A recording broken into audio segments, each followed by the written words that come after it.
Singapore.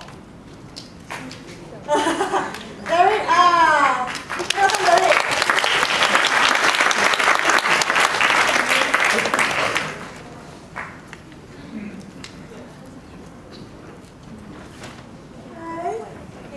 Okay, Deric, can you tell them quickly, like your company? Hi everyone, I'm Deric from Singapore. Basically, we are a graphic design agency, so we do mainly 2D graphic design, printed design, so basically anything like brochures, magazines, publications, and things like that. We do the design layout as well as printing. What design layout again? What I mean, as in, we do graphic design, so it's like anything to do with art direction, design, the layout, contents, even copywriting and photography as well. Oh, okay. How big is your team? Currently, we have 2 designers on top of me and my partner. Okay. How are you promoting your business? How are we promoting? To be honest, we are not promoting the company at all. Throughout this about 6 years or so, all our clients are actually recurring clients. A lot are actually through word of mouth recommendations from friends and things like that.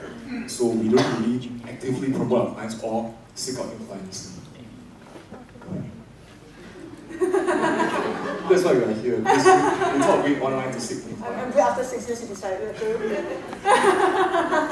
Okay, good. And so you mentioned that you led a proper system to allow business to operate its own life. Can you explain a bit about that? Because, well, from the seminars that we attended, we understand that, I mean, to free our time, we need to devise a system that actually allows the company to operate without us physically being there.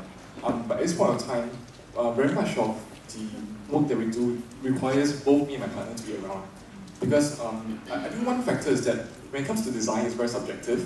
So whatever our designers actually propose to us, we do always have our own comments and opinions about it. So many times we are actually not very comfortable letting the clients handle everything. Letting the account? Sorry, letting the designers. Letting the designers. So we always have to be around to oversee the projects and make sure that the designs are up to our expectations and things like that. So we actually see a need to actually come up with a system that allows us to manage the company without us being physically there. Okay. I mean, these are very, very common business challenges, you know, it's super common, like, you know, I mean, obviously you're good because you get the whole business based on referrals, you know, with zero marketing, he has, you know, done it well for 6 years, right? You know, that's quite an achievement itself, right? Okay, so obviously you're good, you know, and, okay, so based on your, based on all the services, what brings the most money? I would say primarily is the design, the design and art direction of the project. Because for us, we handle right from, it's more like a one-stop service. So we do creative conceptualization, we do the design, and up to the printing stage. So I think what makes us the most money would be the art direction and the design part. Because printing, there's external costs involved, right? So there's only so much that we can mark up on. And can you tell me the profile of clients? We have very wide-ranging clients. We do MNCs. How many percentage? Can you help here? How many percentage MNCs? MNCs, I would say less than 20%. Okay. Majority are actually SMEs, small and medium enterprises. So there's about like 82%. 82%, okay. Or 80%, I would say. Okay, and in terms of industry, is there a trend? Not really, actually. We do all kinds of clients. I mean, consumer-based, corporate clients. Which type of clients pay you the best? Corporate clients. But most of them are corporate, right? Most of them. We do have a lot of like F&Bs, consumer-based clients. They are like clients where we do a lot of consumer products. I wouldn't classify them as corporate because when we talk about corporate, we're also talking about like corporate services clients. It's a bit difficult to define. Like a size number, is it? They have like maybe 20 employees or something, is it? Is that 20 employees maybe?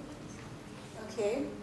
So what's the price difference between a non-corporate and a corporate? What's the price difference that you charge when they're willing to pay? It really varies, but I would say like if we go on a percentage form, I would say like maybe 30 to 40% difference. 30 to 40%? Yes. Because, I mean, to be honest, smaller clients, they always negotiate prices. That's what we always encounter. For bigger clients, usually they have the budget, so they are a bit more willing to spend because design is very subjective. And it's important, to big companies, it's important, right? They take pride in it, yes? Usually we go on credit terms. Okay, we do have a standard credit term of 30 days, but as most companies would know, it's always different. I think those are MNCs actually. MNCs, they like Siemens has 60 days credit terms. You know, but SMEs usually is like 30 days and above. MNCs is really long.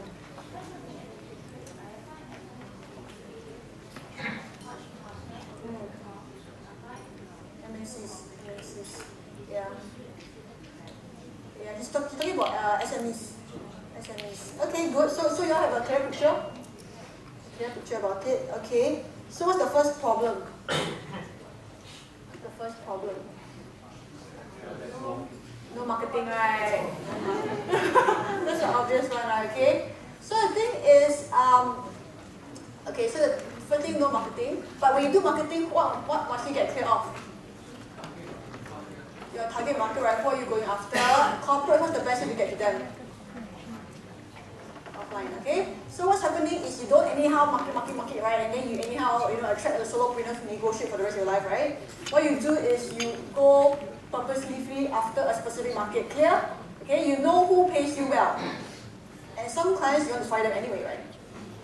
Right? Some clients, if you had them, it's even harder, right? Actually. Okay, so firstly, you need to gain clarity on who your target market is, right? So this is the corporates. So you need to know, like, things like the size probably is about 20 to 30 employees, right? Time frame, okay? That size. And so you need to send them direct mailers, right? And even customize packages for them. Right, you want to create a specific package for corporations because now you know the target market. Then you want to see the market, who is targeting corporates and how can my package be better than them. Right, so the first thing is clarity, and then you want to customize a unique package for them. Even with this, right, you want to look at your branding and see is your branding aligned with corporates. Because you're targeting corporates where your branding is like, like the cheapo kind. It's not aligned, right? So you want to be aligned. So you want to check, okay, I'm targeting corporates. What kind of brand corporates are attracted to? Right? So you might want to kind of blow your brand and create something on corporates, right? So you would then know who you're targeting and do direct mail to them and focus on that. And customize package, you want to have a unique package. Plus, you want to have a clear messaging online. Them. And there's something called centers of influence, okay? Centers of influence are people who hold your ideal database. If you gain access to these centers of influence, they are able to market you to many customers in one shot. Okay? And I think your centers of influence is an association with many marketing professionals. They are associated with the marketing people, right? I came from marketing, I know there are associations, right? So you both want to go there and network. Okay, you both want to go there and network and be there, be in the action. Right? Because you know a marketing person, you talk to a person, she likes you, your friend, she'll give you a deal. Okay? Very straightforward, this is business fundamentals, right? So you want to then centers of influence and then build a network and find important people. And women associations, right? A lot of them are marketing people, so especially expat women associations. Tons of them are usually marketing directors of big companies, So you want to kind of build a network and be there to build connections, right? Okay? But the first thing is you must get your branding correct because now you want to go after. So in business, you must be observant. Who are the ones who bring the most money? Right? And then you choose to focus on that. And once you have this, you market correctly, then what you do next is you would create reoccurring packages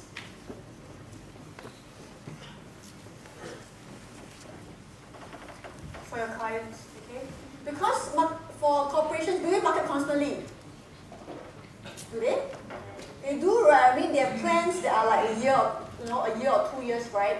And so they need regular marketing attention. So what, instead of selling projects, you tie them down for a year package, right? You have maintenance package, say, okay, this is what you need. You need a website, you need a letterhead, you need 3 ads, you need, so you create a package for them.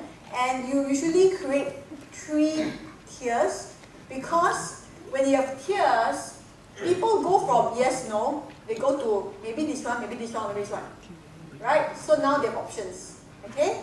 So you want to create 3 tiers, and you want to bundle them down for a year at least, right? And you need to tell them what you can do is, because a lot of MNCs have they have something called the brand Bible. I think there's a correct word, but I forgot what's the word, right?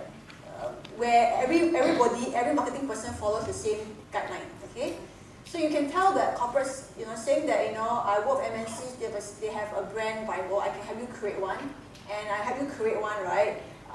Then, I'll be able, then you'll be the best vendor that help them deliver constantly, because you create that brand Bible for them, right? Okay? So you create different packages. So this is how you approach it, right? So firstly, get clear about who your target market is. Secondly, you check your brand, is it aligned or not. Then thirdly, you create packages to customize to them. And fourthly, you market to them how they should be marketed. And also you think if there's a center of influence, then you go there and network. Because one person who has much influence, can it change your business revenue completely? For sure, right? The person, is like the door to your gold mine. Okay? So you just romance one person and romance 20 people. Better, right? Okay? At least you have more time to romance the person, right? Than 20 people is too much effort, okay? Okay, so centers of influence is very, very important. Okay, so a bit clearer? Okay, good. So now we talk about building a business without you being there. Who like to earn money and do very little? Okay, so the first thing is you must learn to let go. Okay, you all must learn to let go, okay? Because most business owners have the same mentality. I'm the best. No one can outbeat me, which is true. I mean, this is why you created a business. But as long as you hold on to that, you will never let go, and that's a challenge. Okay, I went through the same, like, I can do this, right? My staff can't do this. But now I've changed, and I said, okay, I'm going to train and do this. I want to take over eventually. Okay, so the first thing is, firstly, change your mindset. Okay, you are not the best. Okay, in fact, there are many people out there who can do a similar position job. Just need to find the correct one.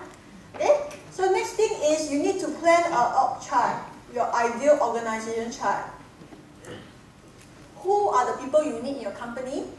And you want to find the correct people to plug it in once the business grows. Right? So probably from what you need is you need a salesperson.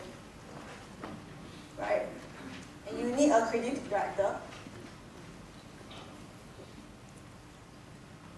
And then you have the designers.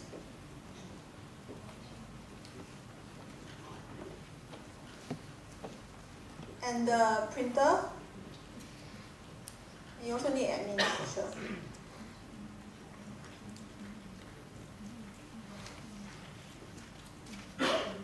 Okay, so this is the chart, the org chart that the company will run without you being there, right? So once the company grows bit by bit, you want to eventually plug in people who fit this position, because you want to. The thing is, you have to start the end goal in mind.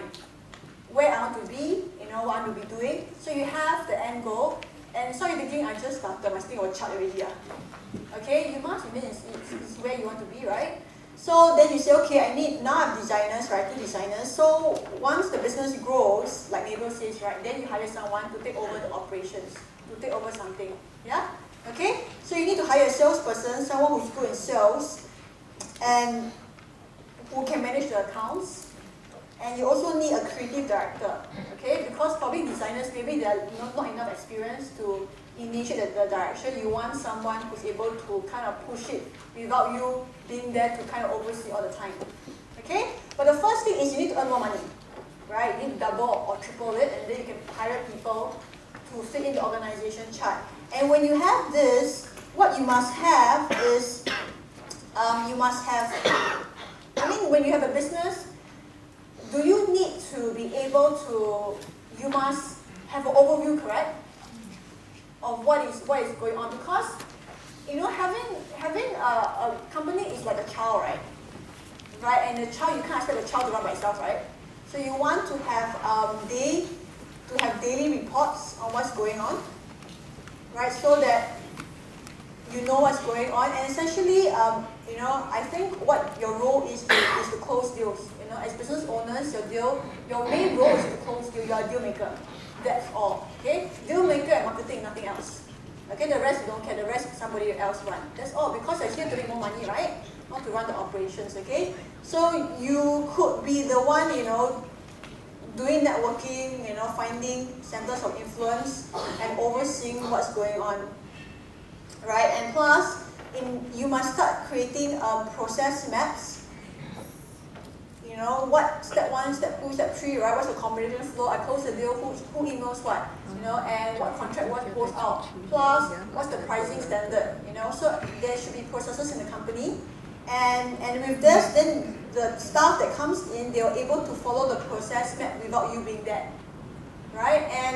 And sometimes what happens is companies, right, they usually create process maps when things blow up. I've been through myself, okay? Things blow up as, oh, now I need to do some stuff, right? So I created, you know, some process maps. So this is how you systemize the business. You know the org chart, you know who you need to hire to fill in the roles. And then you think, okay, you need to know what's your main role. What's your main role as a business owner? What's the main role? Marketing and deal making, okay? Marketing and deal making, that's your main role. Everything else you shouldn't bother in the ideal situation. That means you create ideas, you come up with an idea, then you get everyone else to execute. Right? Or you meet important people and close the deal and you get a huge chunk of money for your business. That's all. Does it sound fun? No, not fun, y'all. A bit nervous, is it? Okay, but that's what a business owner is. You know, it's supposed to bring more business, right? But most people, they get so caught up doing all these other roles. Right, admin, you know, and then 3D designers, and then they all stuck, you know, and then they become stuck in this visual cycle. Right, they can't get out of it. Right? Okay? So, are you a bit clearer? Much clearer. Much clearer, right? Okay. Let's see what else do you. Yeah. Okay, so on top of this, right, what you must do is you must get elements of credibility, right? You must start to write an e-book or something, you know, and you must apply for awards. It's not that complicated as you know. Okay? And if the company grows, you want to consider hiring a PR company as well. You know, because it's great. Any media is good media.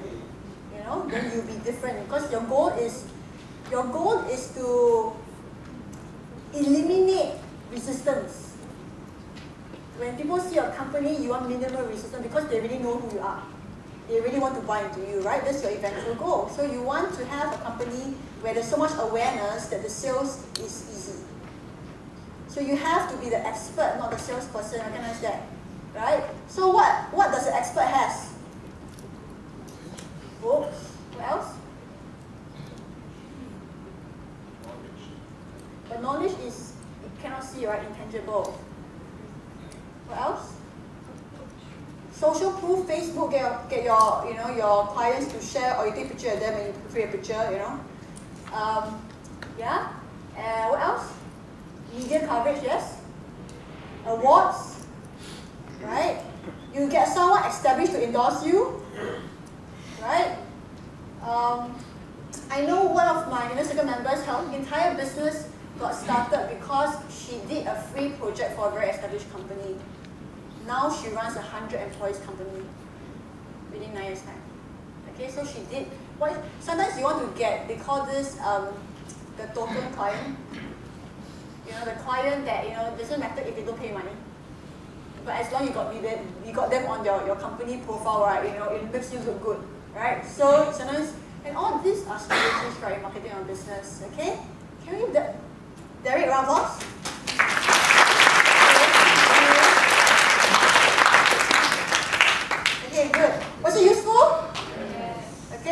So as you recognize, okay, so write down 3 things you learned from what I shared. Write down 3 things from what I just shared.